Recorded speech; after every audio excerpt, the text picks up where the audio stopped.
Pourquoi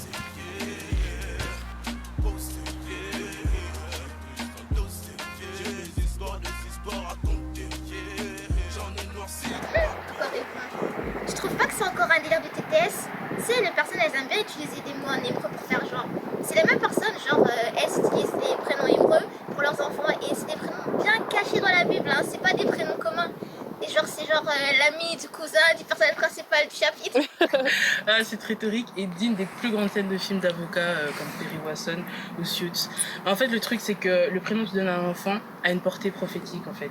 Et le peuple d'Israël l'avait compris, et c'est pour ça qu'ils agissaient, en fait, le plus souvent par révélation pour donner un prénom à un enfant.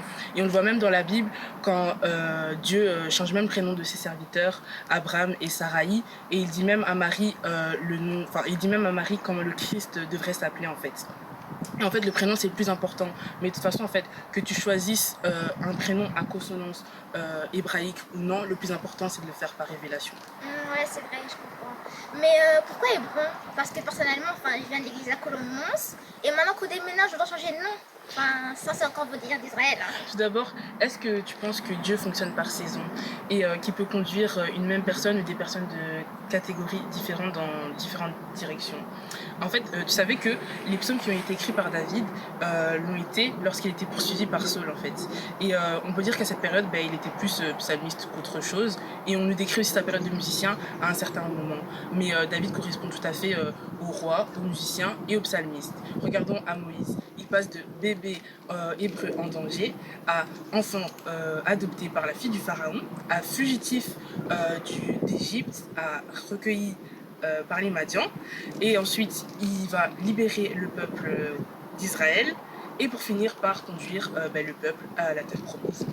Et ce que tu veux m'expliquer en fait, c'est que Dieu nous crée avec des personnalités multiples, c'est ça? En fait, je vais simplement t'expliquer que dans chaque saison de nos vies, le Saint-Esprit nous conduit différemment. Et on parle d'Hébron pas parce qu'on a envie de changer de nom pour faire genre, mais c'est tout simplement la direction dans laquelle le Saint-Esprit nous a conduits. En rapport avec Israël, c'est pas juste un délire ou du fanatisme, mais je trouve qu'on a une chance en fait d'être en contact avec cette communauté avec laquelle on partage un héritage commun. Et tu trouves pas ça intéressant de voyager, de visiter des pays qui sont inscrits dans la Bible, ou tout simplement pas ça intéressant d'être en contact rapproché avec cette culture? Ah ouais, ok. Mais je comprends mieux l'histoire et c'est vrai que ouais, c'est intéressant.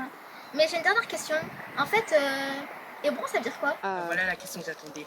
On veut vraiment t'expliquer qu'est-ce que signifie Hébron et la saison dans laquelle on est entré. Et pour cela, on va organiser 4 réunions, 4 séries de réunions où on va vraiment évoquer tous les aspects différents d'Hébron et ce que Dieu veut faire au milieu de nous. Donc reste connecté et ça va péter. D'accord, on reste connecté. Et toi aussi, hein? Oui, toi. Reste bien connecté pour les événements à venir.